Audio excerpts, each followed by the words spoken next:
Bonjour à tout le monde, chers collègues, chers confrères. Aujourd'hui, je vous présente mon application, ou plutôt notre application à nous tous, qui s'appelle Ophthalmo Manager Pro. Aujourd'hui, je vous parle de la version 2026-7.8, parce que bientôt, il va y avoir aussi des mises à jour qui seront un peu différentes. Mais celle-là est déjà très bonne et je suis sûr que vous allez l'apprécier. Alors, comme vous voyez, après avoir cliqué sur l'application, on va se retrouver sur cette page-là où on doit mettre notre username, utilisateur et mot de passe.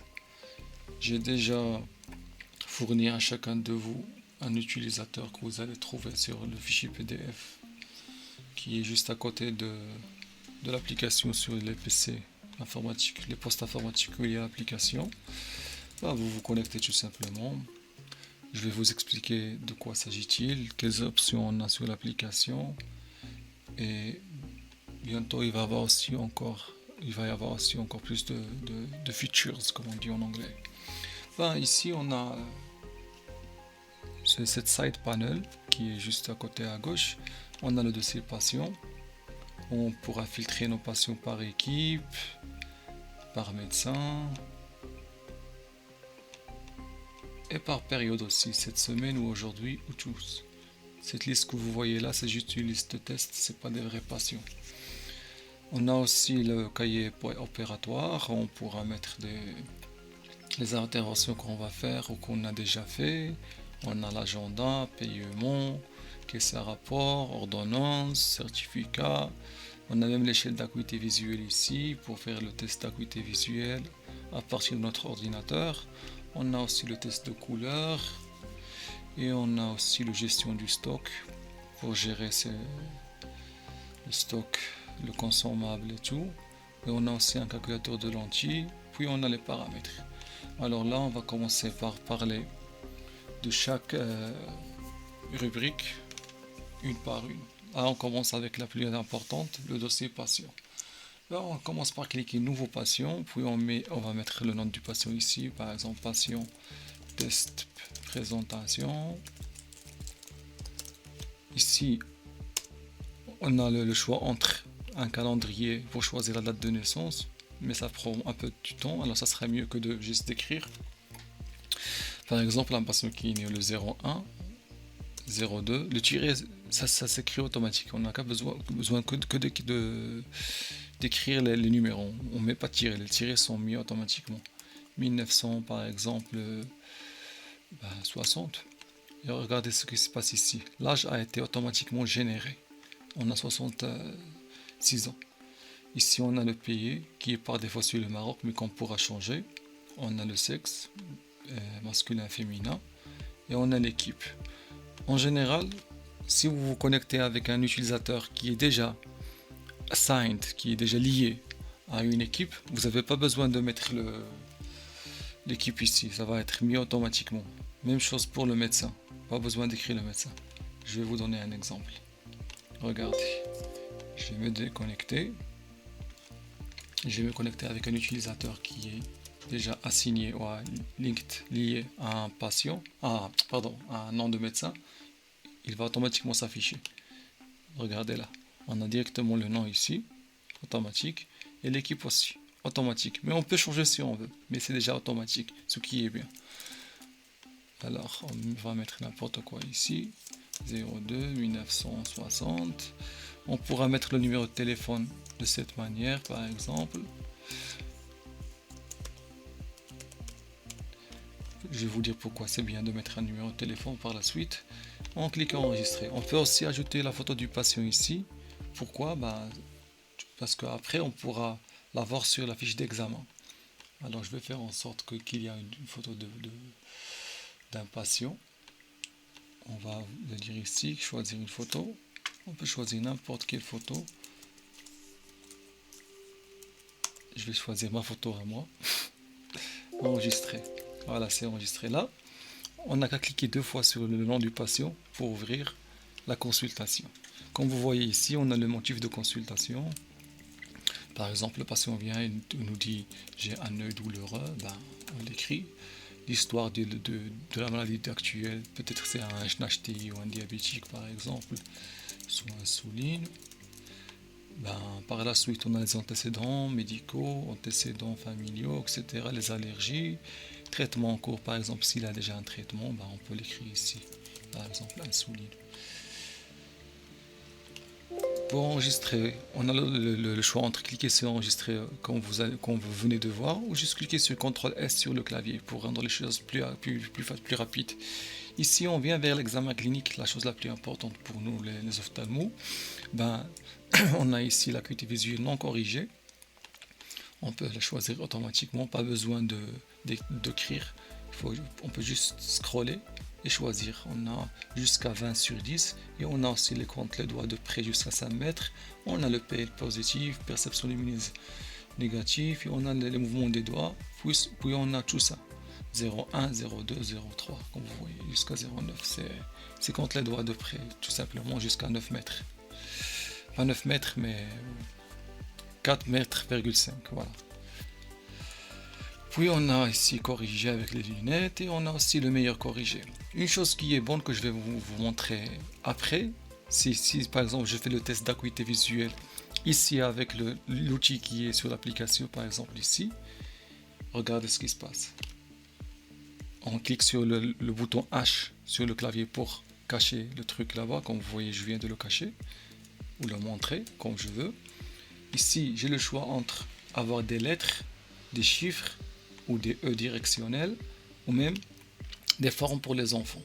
Puis on a le mode, on peut avoir une ligne unique ou une ligne complète ou la position manuelle. Comme vous voyez là, par exemple, on va choisir les chiffres. On a un raccourci clavier pour changer le zoom, l'échelle, les lignes de 1 à 10, même plus. Et on a aussi l'option de changer quand on est sur le mode position manuelle, on pourra changer la position aussi. Et ça se fait avec les boutons du clavier numérique. Mais on pourra changer ça sur les paramètres. On peut mettre nos propres raccourcis à nous. Alors, vous pouvez mettre ce que vous voulez, ce que vous êtes à l'aise avec. Par exemple, si le patient, il a vu, par exemple ici, il a vu jusqu'à la ligne, par exemple, 4 dixièmes, on peut juste choisir ici quel œil on est en train de tester. On peut choisir ce qu'on est non corrigé ou meilleur corrigé. Puis on clique juste enregistrer et regardez ce qui se passe. Acuité 4 dixièmes enregistré pour j'ai corrigé lunettes. Comme vous voyez ici, il est apparu sur l'examen automatiquement. On n'a pas besoin d'aller sur l'examen et écrire. On peut juste faire le test directement sur l'application et ça enregistre automatiquement. Ce qui est très à l'aise pour quand on a une quantité de patients, on ne peut pas perdre du temps à écrire tout ça, comme ça c'est plus rapide. Puis on a la tonométrie, on écrit ce qu'on veut là juste pour tester. Puis on a l'examen de la lampe à fente, il y en a tout ici. Tout est déjà rempli, on n'a qu'à choisir ce qu'on veut. Par exemple, on a un ptosis, on clique ptosis. On a un entropion, on clique entropion. Des fois, on a plusieurs choses. Si le malade, par exemple, a plusieurs pathologies, par exemple, je choisis ptosis, puis je clique encore une fois et je choisis la deuxième chose. Et voilà, c'est sélectionné automatiquement. Comme vous voyez, on peut sélectionner jusqu'à l'infini. Combien on peut choisir, même toute la liste si on veut. On peut même écrire manuellement. Si on trouve pas dans la liste ce qu'on veut, on peut l'écrire manuellement. Mais à 99%, vous allez trouver ce que vous avez besoin sur la liste. Et aussi, vous pouvez même ici, vous avez ce bouton-là, gérer les presets examen, où vous pouvez venir et ajouter de nouvelles presets. Comme ça, dans le futur, vous aurez tout. Mais déjà là, maintenant, il y a presque tout. Même chose pour la conjonctive, comme vous voyez, la sclère, la cornée, il y a tout. Chambre antérieure, hypopion, hyphéma, etc. Néo-vaisseau, atrophie irienne, iridectomie, colobome, etc. Il y a tout. On n'a qu'à remplir, pas besoin d'écrire. Même pour le cristallin, il y a le cataracte nucléaire, mixte, une luxation, pseudo-fac, AFAC, etc. On n'a qu'à choisir. Et là aussi, pour le fondé, on a la même chose, le rapport de disque et cap, la papille, la macula, la rétine, on a tout. La périphérie, décollement, etc. Moi, je ne vais pas tout remplir pour ne pas perdre du temps là maintenant, pour juste vous montrer. Et là aussi, comme vous voyez, on a des examens qui sont cachés, qu'on pourra activer. Par exemple, là, on a 2 examens qu'on a déjà ajoutés, mais on peut ajouter d'autres si on veut dans le futur, sur les paramètres de l'application. Là, par exemple, si un patient il est glaucomateux, alors on doit lui faire un suivi de glaucome. On clique ici, on a un nouveau menu qui s'affiche avec des nouveaux champs pour remplir l'examen pour le glaucome. Comme vous voyez là, on choisit le type de champ visuel qu'on lui a fait, le MT, le PSD de l'examen de champ visuel, la fiabilité et tout le rapport, encore une fois, l'indice de fiabilité, le staging qu'on a, c'est un glaucome stade 1, 2, 3, 4, terminal, aigu parfait avec un fermeture d'angle, hypertonie, on a vraiment tout. Alors, clique CTRL S pour sauvegarder comme on a dit avant, ou soit cliquez sur mettre à jour. Puis on a aussi un examen ici qui est caché pour l'uvéite, aussi avec les classifications intermédiaires, postérieures, aiguës, chroniques, récidivantes, etc. Les cellules, les flares, les cellules vétriennes, les précipités kératiques, les complications, on a vraiment tout. Et comme je vous ai déjà montré avec l'examen de la lampe à fente, on peut choisir plus d'une option. Regardez, on n'a qu'à choisir encore et encore. Il va automatiquement mettre la virgule, et vous pouvez choisir plusieurs choses dans le même champ. Voilà. Puis, on a l'examen complémentaire. Si le patient a déjà fait des OCT ou des images, des radios, des scanners, vous pouvez tout ajouter ici, juste en cliquant sur joindre un fichier. Comme ça, vous avez tout en même endroit. Il n'y a pas besoin de chaque fois chercher des papiers physiques. Tout ça sera sur votre application. Ici, on a la rubrique réfraction et diagnostic. Là, on a 2 options. Choisir manuellement la réfraction, ce qui est long. Mais si notre réfractomètre a l'option d'être connecté au PC, on n'a qu'à cliquer ici recevoir et automatiquement il va recevoir les infos, il va les mettre ici dans les champs. Là maintenant je ne suis pas connecté à un réfracteur pour vous montrer ça, mais dans des futures vidéos je vais vous montrer ça.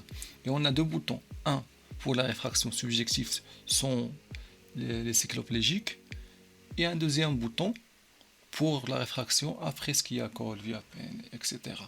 Puis ici on peut mettre notre diagnostic, par exemple si un patient il a un kératocone, le plan de prise en charge par topographie, juste pour vous montrer un exemple. Et puis, ici, on a le plan et les ordonnances. Comme vous voyez ici, on peut mettre aussi une note clinique. Note clinique, tout simplement. Là, par exemple, avoir dans 6 mois. Voilà. Puis ici, on a les médicaments.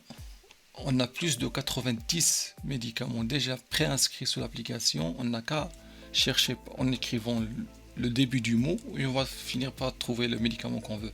Et on peut ajouter d'autres médicaments à la liste avant, mais après si on veut par exemple Xolamol, voilà, il s'affiche automatiquement. On clique, automatiquement si vous avez remarqué, il va choisir la posologie automatiquement, la fréquence, la durée. On n'a qu'à cliquer ajouter et boum, il est là dans l'ordonnance. Même chose pour les lunettes, on n'a pas besoin d'écrire manuellement. On clique générer, ordonnance lunettes, et là voilà.